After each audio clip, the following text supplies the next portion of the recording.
Bien, hola. La clase de hoy va a consistir en el plano inclinado. Hoy una clase de física. Plano inclinado. Plano inclinado, pues si tenemos aquí el suelo, ¿vale? El suelo. Y tenemos aquí bueno, esto es recto, no ha salido curvo. Y tenemos aquí una superficie plana, ¿de acuerdo? Levantado una cierta altura h, con lo cual los datos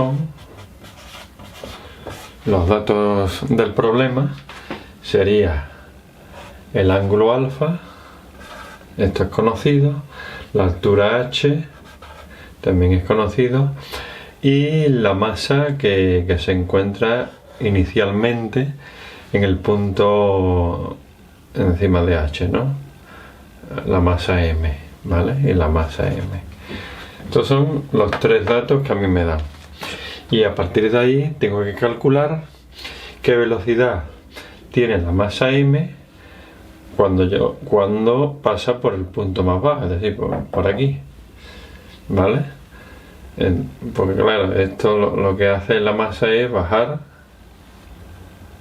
cada vez a mayor velocidad, se supone, y cuando llega aquí, pues, sigue. Entonces tengo que calcular la velocidad. Por ejemplo, este es el punto A, pues la velocidad en el punto A, ¿vale? Esto es lo que no me lo dan, ¿de acuerdo? Bueno, otro dato que me dan es que es el coeficiente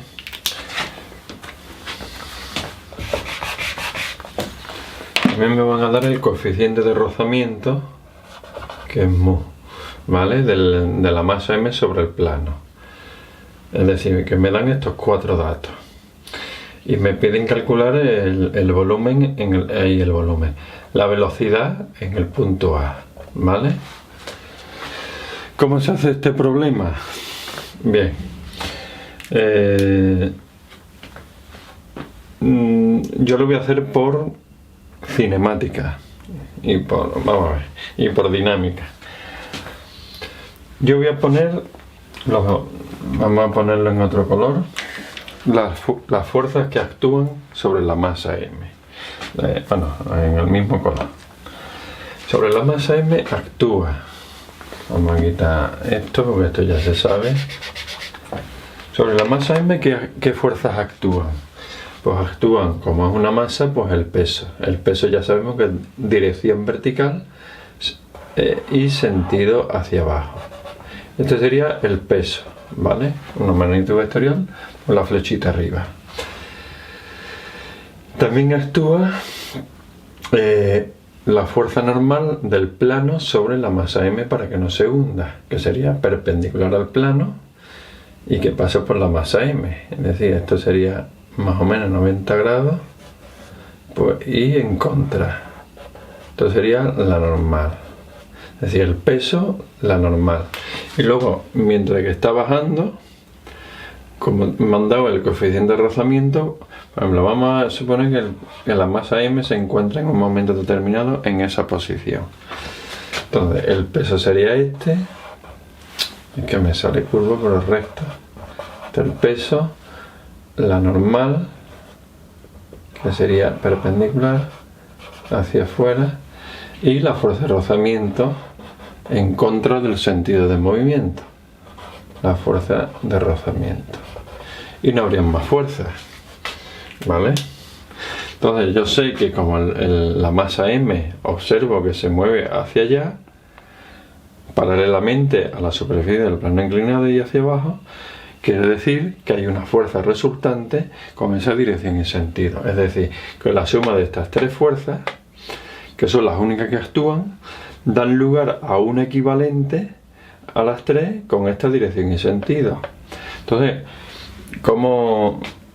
¿qué voy a hacer ahora? Pues el paso siguiente, una vez que he descrito las tres fuerzas que actúan, lo que voy a hacer es descomponerla según un sistema de referencia. El sistema de referencia que más me conviene en este caso es un eje X aquí y un eje Y perpendicular. Entonces, cada una de las tres fuerzas la voy a poner en función de sus proyecciones sobre el eje X y sobre el eje Y. De manera que el peso que es este, pues tendríamos aquí la proyección de P sobre el eje Y es este, que es P sub I, y sobre el eje X sería esta, P sub X. De tal manera que P sub X más P sub Y es igual al P, al peso. Eso por un lado. La fuerza de rozamiento coincide tal cual con su proyección en el eje X, ¿vale? Y la fuerza normal pues coincide también con su proyección sobre el eje Y. De tal manera que la fuerza normal es igual a su módulo por J vector, porque está en el eje Y. La fuerza de rozamiento vector va a ser igual a su módulo por I vector, ¿vale? Y la P sub I y P sub X. P sub X, si este es el ángulo alfa que me lo dan como dato, el ángulo alfa está aquí también.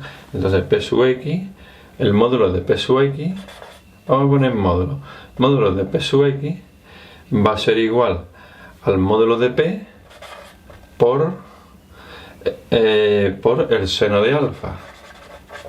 El seno de alfa. Y P sub I, módulo de P sub I es módulo de P por coseno de alfa. ¿Vale? Y ya tengo aquí descompuestas las fuerzas. ¿Qué pasa? Que el cuerpo de masa M va bajando por el plano y no sube ni baja, con lo cual la normal y el peso sub I se anulan entre sí. Es decir, que el módulo de N y el módulo de P sub I son iguales. ¿Vale? Es decir, esta y esta son iguales. La N, es decir, el módulo de N es igual al módulo de P por coseno de alfa. Pero bueno, eso no me da igual. Y ahora, como yo sé que... Entonces, ¿cuáles me quedan? Porque si este y este se anulan, pues me quedaría el P sub X y la fuerza de rozamiento, que son dos fuerzas en la misma dirección y sentidos contrarios. Y como baja, es decir, tiene el sentido de P sub X, pues entonces es que P sub X es mayor que fuerza de rozamiento. Entonces, esa diferencia, aplicando el segundo principio de la dinámica, pues pone que el módulo de P sub X menos el módulo de la fuerza de rozamiento es igual, que es la fuerza resultante, es igual a la masa del objeto por la aceleración de bajada. ¿De acuerdo? Entonces el módulo de P sub X, pues ya lo tengo aquí. El módulo de P, que es lo mismo que M por G, y ahora por seno de alfa. ¿Vale? Entonces, P sub X, que lo tengo aquí, mg seno de alfa menos, ahora módulo de fuerza de rozamiento, que por definición es nu por módulo de la normal, que el módulo de la normal ya lo sé también, que lo tengo aquí, es igual a m por aceleración de bajada. Punto coma, sigo aquí, mg seno de alfa es igual a nu por, y en lugar de poner módulo de n, pues pongo el módulo de n es igual, lo tengo aquí, al módulo de p, que es m por g y por coseno de alfa. Es decir, esto es un menos,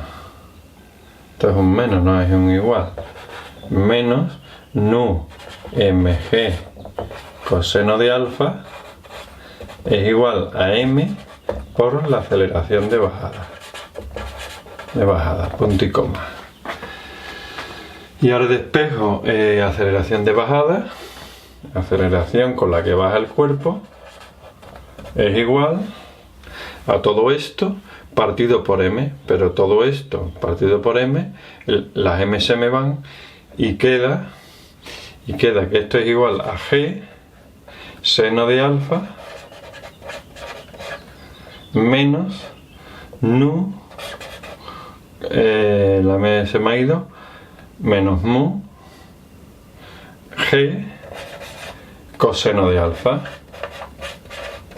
por lo que punto y coma, aceleración de bajada es igual, y ahora g lo saco como factor común en esa suma, a g que multiplica al seno de alfa menos nu coseno de alfa. Y aquí tengo la aceleración con la que baja el cuerpo. La aceleración de bajada, que es igual a g, que es una constante, y el seno de alfa, es decir, el alfa, que también es constante, es el ángulo de la inclinación, y nu, que es la constante que me dan como dato, entonces lo sé todo. Y esto es igual a constante, lo que sea, lo que dé, sustituyendo los datos, y es constante, es decir, que no cambia con el tiempo. ¿Qué implica?